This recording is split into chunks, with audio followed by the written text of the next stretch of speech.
Leo. Thanks for joining me for your yearly reading. I am doing something new. This is a reading that I provide each year. It's how I do my annual forecast if I read for clients in January. So if you're interested, you can book with me on my website a 60 or 90-minute session. I also do different types of readings where I don't do a card per year, but right now I'm drawing a card for each month.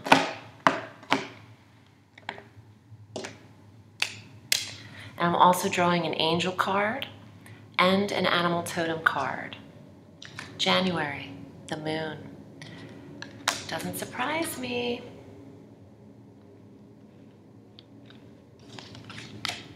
February, King of Cups. March, Ace of Coins. April, the Fool. May, Eight of Cups. And June, Six of Wands. Love it, Leo. This reading is for Leo, Leo rising. And feel free to watch your moon signs too if you want to gather a full cosmic catch-up or cosmos dose. I'm also including astrology for each month in these readings right now. Let's get the next 6 cards for July, August, September, October, November, and December.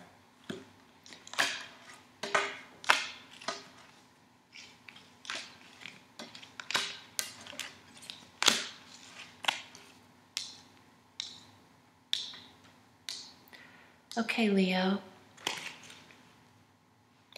Well, January 1 starts out the year with an eclipse, and on January 31st as well, so it doesn't surprise me that the moon is present. So on the 1st of the year, a full moon at 11 degrees of Cancer in the 12th house, not the eclipse, the full moon total lunar eclipse is on the 31st. At 11 degrees of Leo in your 1st house. So, full moon, total lunar eclipse in Leo to start the year. Very prominent energy. You will be eclipsed in the 1st house of self and body. You will go back in the subconscious mind. You will draw from memory, experience, your life path as of to date. Leo is going through and drawing from last August's eclipse of 2017, you're going through a full awakening, closure of one half of your life and the opening of another. This is a very powerful time.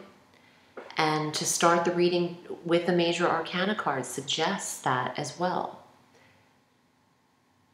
The moon can magnify some of your fears. And there's some disillusionment with the moon, a lot of nebulous energy. Don't allow depression to overtake you in January. You've got a full year ahead, Leo. You can make it. Heading into February, here you have the King of Cups. This is water sign, male energy, Cancer, Scorpio, Pisces. And also in February, you have a new moon solar eclipse at 27 degrees of Aquarius on the 15th of February in your 7th house of polar opposites, soulmate energy. Leo, are you connecting with a water sign? Is this what's eclipsed into your life or perhaps eclipsed out? This new moon suggests someone coming in the soulmate sector for Leo. Maybe it's someone from your past, something familiar, something karmic, an energy of something that was familiar to you. The King of Cups is that water sign energy. He's a man of great compassion, the water signs, intuitive, understanding. He's generally succeeded in his endeavors. And he might have a sense of peace and contentment now as he returns to you. I'm hearing that. He might have a sense of peace now as he returns to you. He's helpful to you. He's kind to people. You could be connecting with someone strongly, Leo. Heading into March, the Ace of Pentacles. I want to say another thing though. If you don't connect with someone, because this reading can't be the same for every single Leo, Leo rising, and Leo moon. So if you're not connecting with someone tangibly, the King of Cups represents the highest form of your creative and emotional self, your fulfillment. So you could be receiving a great reward. See this circle here, the circle here? He's handing over this. I feel like something's being given to you. There's a proposal here, maybe a literal proposal or a proposition. Heading into March, the Ace of Coins, the receipt of an opportunity. On the 8th of March, Jupiter retrogrades in Scorpio, in your 4th house of your soul's purpose, your environment, your property. You could move. This is a doorway into the future. This is a beautiful card. It would make amazing tattoo. You could purchase something. There's an offer of property, maybe land, new environment, a new dwelling. And on the 22nd, Mercury retrogrades of March in the sign of Aries in your 9th house. So you want to make these purchases and moves prior to the 22nd of March. This is beautiful for bonuses and promotions in work as well. Someone could hand you some responsibility at work, and maybe you get promoted, and with that comes a new position made for you, responsibility for you. Heading into April, where you take this chance and risk with the Fool, the first initial 0, another circle, the 0, full circles. Taking risk in April. On the 15th, Mercury goes direct at 4 degrees of Taurus in the career sector. There's also a new moon on the 15th at 26 degrees of Aries in your 9th house. What do you believe in? Maybe you're taking a job out of the country. You're packing your bag, pack light, taking a little animal with you, and maybe you're experiencing a new job offer outside of your current environment, is what I'm getting. Could be at a distance to you. And also in April here, on the 26th, Mars is at an exact conjunction with Pluto at 21 degrees of Capricorn in the 6th house of work and health and well-being. This is also conjunct Saturn, where there's lessons learned here. The Fool wants you to take a risk, wants you to go for it, and would like a clean, fresh start. You could be enthusiastic in April. Maybe you're not paying attention to details as much because the Fool is so busy being enthusiastic he misses the fine print. And Mercury is retrograde in that time frame up until the 15th, so double check contracts and all of the data on these assignments. But move forward accordingly with a pure heart and carefree. Don't analyze what's bogging you down, just go for it. Now in May, the 8 of Cups has you looking back a little bit again emotionally. Maybe some of this eclipsed energy has manifested now. And in May, on the 15th, Mars enters Aquarius in your 7th house of soulmates, where this started. 7th house of soulmates through November 16th, all the way to here. So Mars is giving you energy and stamina to review emotional connections and soulmate connections. The 8 of Cups is retreat from emotional involvement. And you're wanting to either look back on something or move away from it. Either way, there's an intimate reviewal and connection for you. By the time June comes around, you've got victory here. This is a successful, victorious card of achievement. In May, Mars is heading into this area of soulmate where you have almost no choice but to review it and to put action there. June, 6 of Wands. Promotion is yours. And in June, Mars retrogrades in the 7th house. So you're going over where you stand in terms of connection and achievement. It could be in 2 different areas of your life. It could be in an emotional connection and in work. Either way, with the 6 of Wands present, you are triumphant. And there could be resolution of difficulties at that time in June. and maybe even the realization of some of your hopes and desires here. The fire, desires. Heading into July, Four of Swords. This is more eclipse season energy. Eclipse, eclipse. Now in July, on the 12th, new moon, partial solar eclipse at 20 degrees of Cancer in your 12th house of rest. You can't really make this up. He is resting this night, and he's protected while he rests. He's wearing a suit of armor. So you can take some downtime in July in the 12th house of quiet, retreat. Also, Mercury retrogrades in July on the 26th. This is a time for download, mental download, the swords, channeling information. With Mercury retrograde in Leo, in your first house. Look at that. Bam, bam. First house, moon eclipse.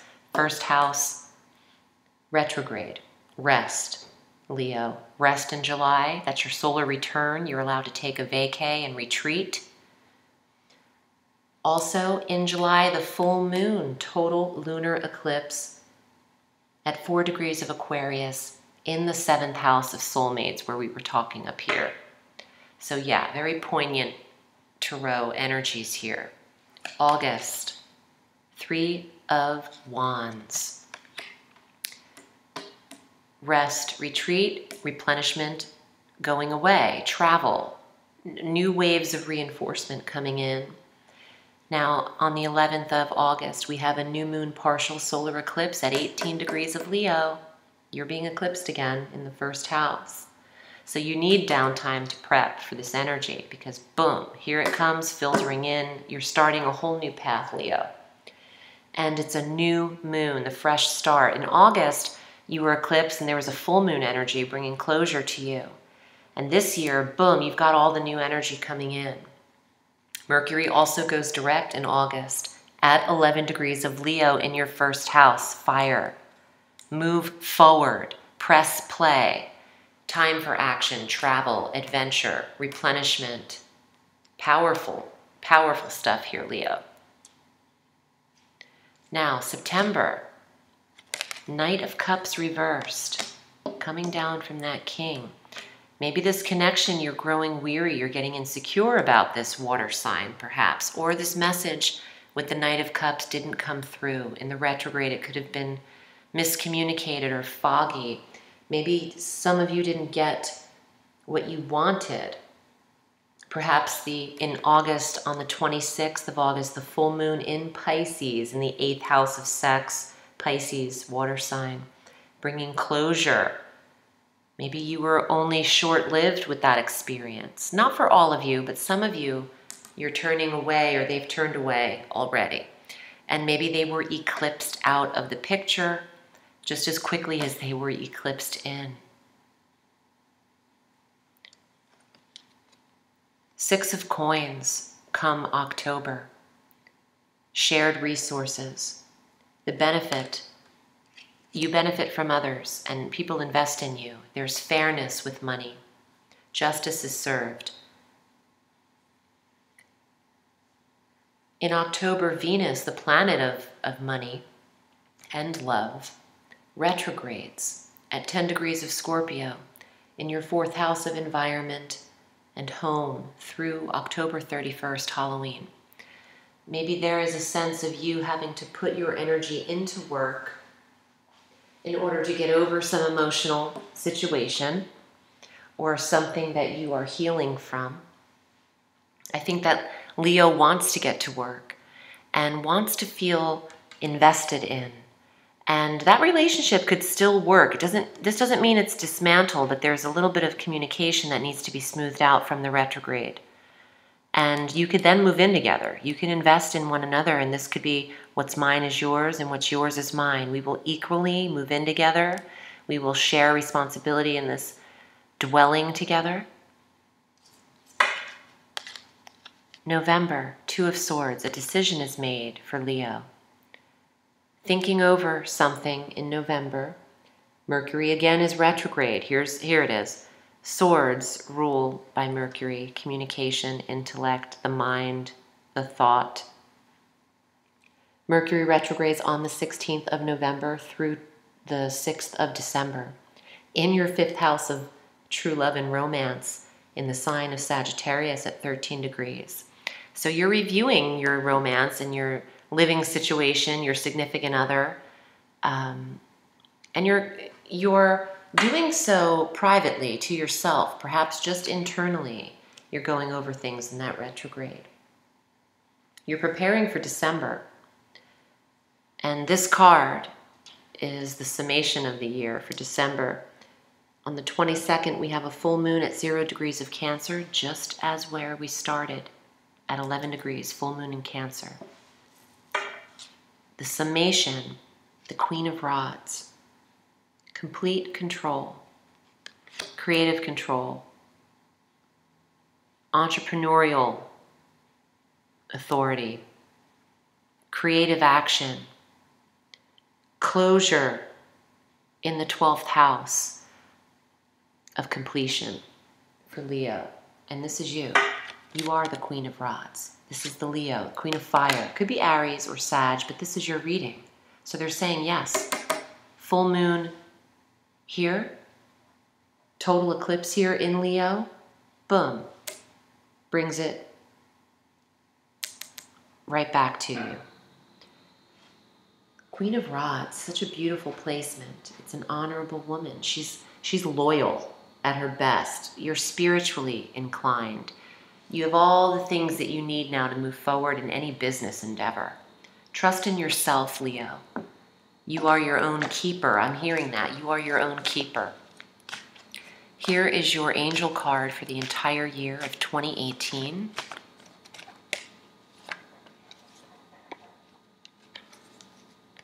Yvonne. Oh, look at the animal. Look at the kitty. You have a special bond with animals. Your pets on earth and in heaven are watched over by angels. Wow. There's the dog here. We mentioned you bringing your dog with you. Also, you have dogs here howling at the moon. Wolves, dogs, pets. You got a horse here. I could see that. You know, Leo, you are the lion. You are the animal symbol. So you might be dealing with your pets a lot. And in April, your 6th house is impacted tremendously with Mars conjunct Pluto and Saturn in the 6th house of pets, health, well-being. April could be the month that you decide to adopt a lot of male animals because of Mars being involved. I'd like to read your animal card. Speaking of wolves, howling at the moon. Let's see what the animal totem card is for you. You have a lot of animal action, Leo. It might be your time to get your pets. Except you don't want one of these. You don't want a pet alligator. You're summoning the number 5. This is card 50, but your number in this totem is numerology number 5, which is the year of change. And number 5 is the year of dynamic shifts. So let's read a little bit of alligator for you from the medicinal medicine cards, healing cards for this Native American animal totem deck. Integration. Alligator is the powerful gift, medicine, and it's used to fully appreciate and integrate all that life offers. Alligator shows us the value of thoroughly digesting both the pleasures and pains of life. In many ways, his medicine is reflected in its behavior. When alligator rolls under the water with its prey, its message is to roll with the punches when being attacked by life's circumstances. Carefully storing its prey under a log until the meat is tender teaches us about patience and proper timing. Damn, that's deep. So, I don't want to see any of your enemies under some logs, but I'm getting that if there's any victory here, look at the fire on top of fire. It is Leo's. You are the victor. There's not a lot of animals that could really wrestle with an alligator and win. Except for maybe Leo the lion, but who knows? This jawline is pretty impressive, and when an alligator opens its mouth, you see all of its teeth. I'm getting that message. Oh, trust. You know what? This is interesting because I usually say this for myself, and I am a Leo rising, but teeth say a lot about a person. And I don't trust people that I don't see their teeth when they smile or they talk. I feel like if you're willing to expose your jaw and your teeth to people, they can see who you are. But people who have to clench their mouths a lot are hiding something, or they're not revealing something. So I feel like in terms of who you're connecting with, Leo, trust the teeth. Are they showing you their fangs? Are they showing you everything they need to show you? It doesn't really have to apply to their teeth, but it says, who are you trusting? There's some illusion and maybe some deception right off the bat, but you're swift, Leo. You can discern this energy. I am wishing you a beautiful 2018. Thank you for choosing me for your readings. Remember, Leo, the sky is limitless, so reach for the stars.